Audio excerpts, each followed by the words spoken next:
I started competing, like, as you know, I was 13 years old when I won my first 3 bodybuilding shows. And from 13 to 19, I was natural. So you got roughly 7 years being natural. How's the lifting going? Because I want to show a picture of what you look like right now, if that's all right. Oh. Throw that up there. Throw it up there.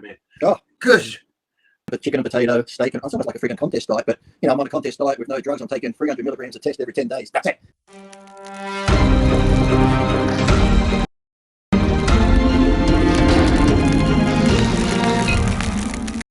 This cat, Lee Priest, is someone that has been in the industry over 3 decades, someone that I love the fact that he beat Ronnie Coleman.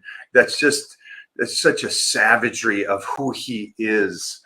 I like him because I think today's society, or the snowflakes of today, would call him toxic. I love him because he's unfiltered, he's real, he says what he believes. And it's unfortunate for you guys, but I agree with everything he says. So you're going to mute him, you're going to mute me. But also, he's not one of these guys. When he was at Gold's in the early 90s and stuff, he's not one of these guys that would lift like all the guys. I tell you, like Francis Benefato trained with me. All these guys that trained with me that you may think didn't train heavy, all trained heavy. Sorry to tell you, man, they all trained heavy. That's why they just look different to me. It's why they looked, I don't know, better. But Lee Priest, let's bring this man on. You got it. You got it. Look at that. Oh. Hi, Good Sam. afternoon. It is morning for you. It is 10 o'clock there in Australia.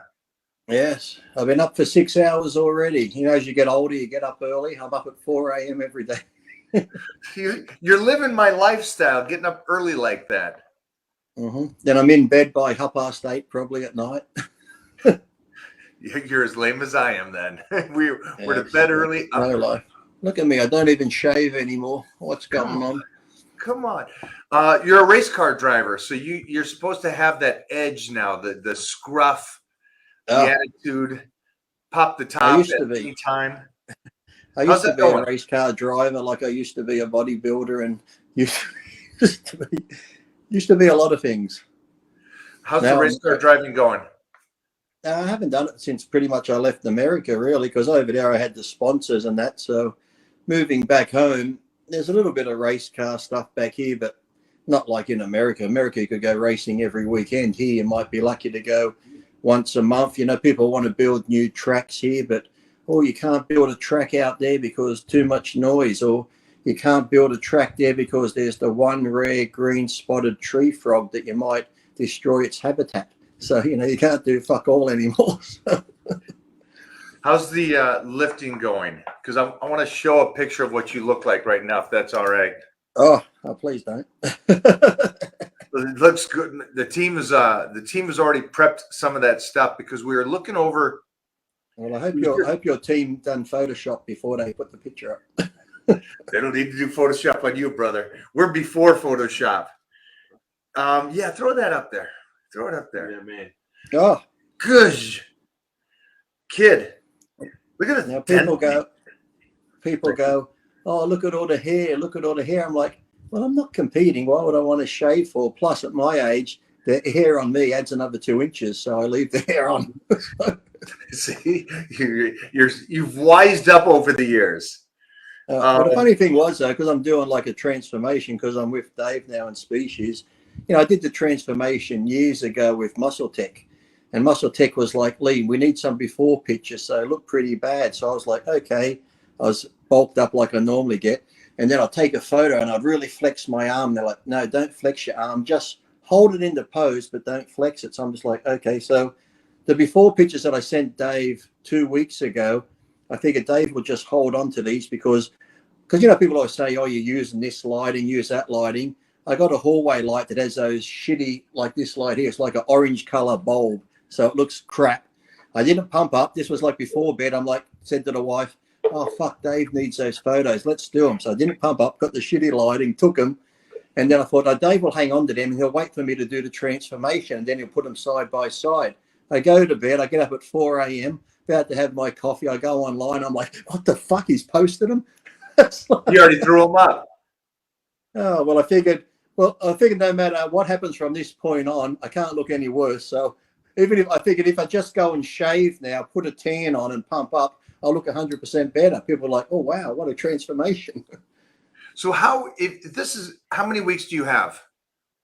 He said I can do 12 to 16, just the change and that, but I'm coming over there in 9 weeks. So once I know I get there, the diet's out the window. So so it might be a 10-week, 11-week transformation, because I figured in another 4 weeks, I'm just going to shave, like I said, pump up and do some more photos. And that could be it, because I've gone from eating, like I would eat somewhat clean, but then if I had chicken and rice and vegetables for lunch, in between I might have a chocolate bar, but then I might have steak and rice. But just having that little tiny bit of junk food, when I go to train, I feel better. I got more energy and stuff like that. So now I've just gone to chicken and rice and chicken and potato, steak, and it's almost like a friggin' contest diet. But, I'm on a contest diet with no drugs. I'm taking 300 milligrams of test every 10 days. That's it. So I'm thinking now 2 weeks going from eating what I want to this. The second week, I'm like, oh, I got no energy now. This sucks. I didn't diet this hard for a contest. So now I had a bag of Easter eggs the other day, but I didn't tell Dave yet. So I was like, fuck this shit. I was like, I had the Easter eggs, but then the next day I went to the gym. I had all this energy. I trained hard. I did cardio hard. So it's like, I'm just going to throw in a little bit of junk every now and then, because, once you get to 50, life's too short to be on a diet all the time. So I don't know how you stay so lean all the time. I'm like, fuck that.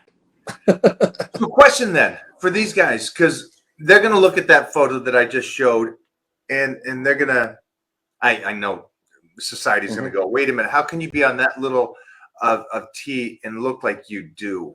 Why is there no comprehension of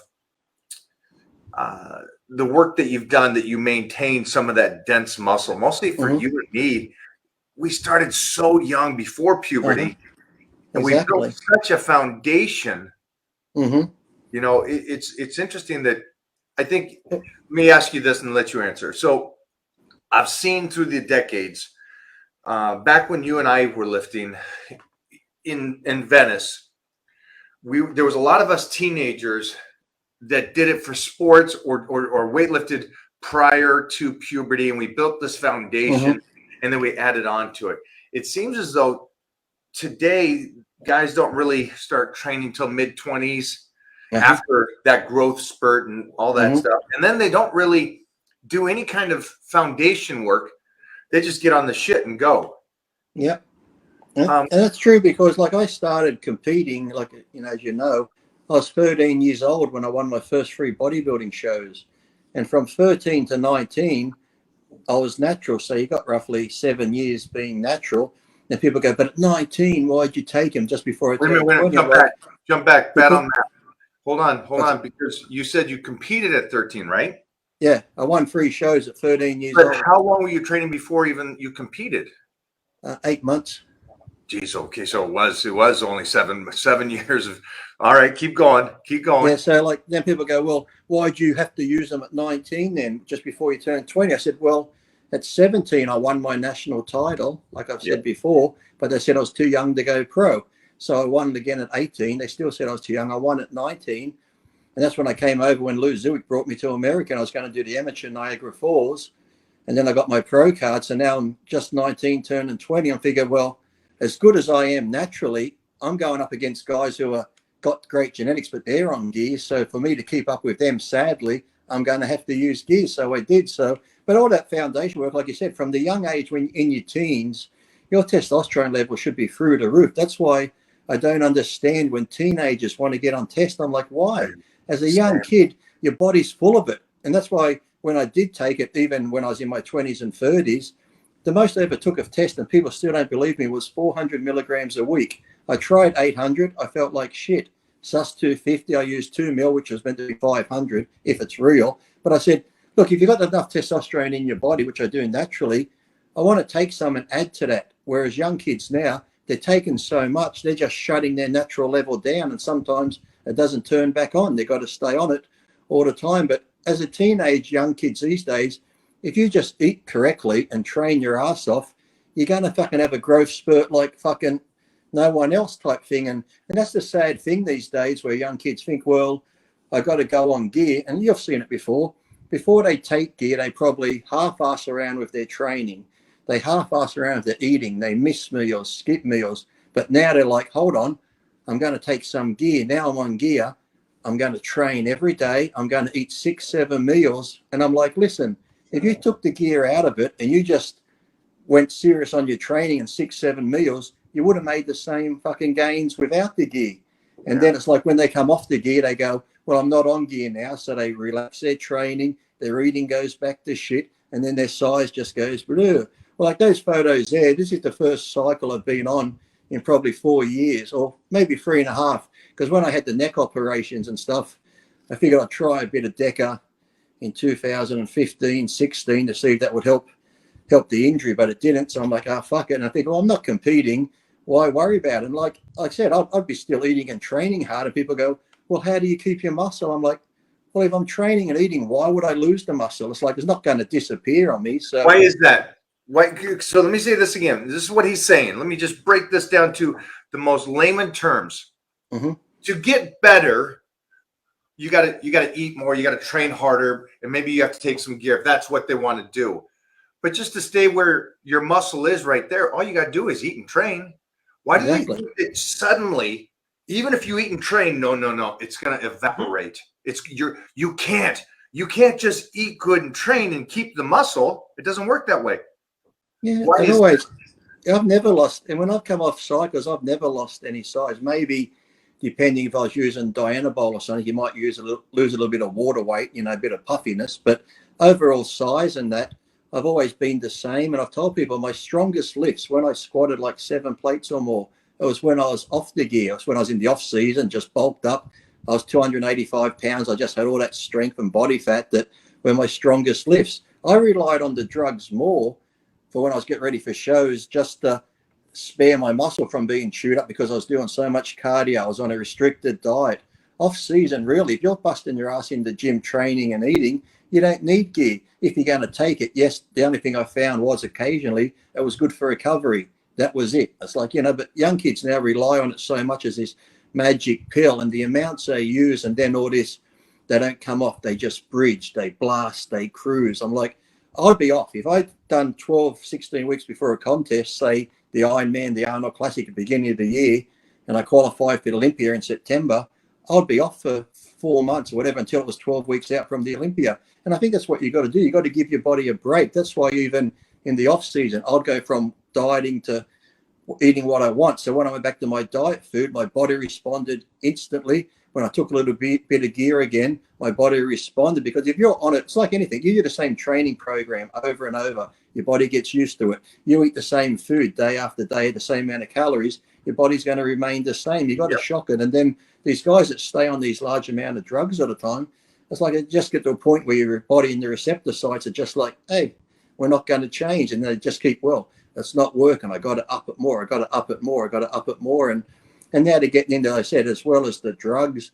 And now they're coming out with like the peptides and the SARMs and that. It's like, these things have never been proven. And I think, sadly, some of the SARMs and peptides could be actually worse than steroids, because I've had friends that take them and their blood pressure's gone through the roof. They feel like crap. And they're like, oh, but they're not like drugs. These are natural type things. I'm like, yeah, well, natural vitamins, if you take too many, can kill you too. So okay, then let me, because you ran over this and they probably won't pick up on this, but will you tell me what's more important? Is it the off season for that 9 months, or is it the 3 months before a show, in your opinion? Off season, definitely. Why? Because that's where you're going to, make your gains. You're going to, if you're going to grow muscle, that's when you're going to put on the muscle and, make your best gains and results. And like I said, I was off the gear when I did that. When I got ready for a show, I pretty much knew, hey, even if I go on the gear, it's pretty much, like I said, just to hold on to the size I'm having, because I'm restricting the calories. And mainly because, like, off season, I might train 2 hours a day, cardio 3 times a week. When I get ready for a contest, I'd train 2 hours in the morning, 2 hours at night, plus I'd do 3 hours of cardio a day, like an hour in the morning, hour at lunchtime, then an hour at night, just because I had the time to do it and I enjoyed doing it. And if I did a bit more cardio, I could eat a little bit more food rather than starve myself. So, Yeah, so the gear I took then was just mainly to help me recover and just stop me from wasting the muscle away, because I was training a lot more and doing a lot more cardio off season. Like I said, that's when you're going to make your gains and stuff like that. And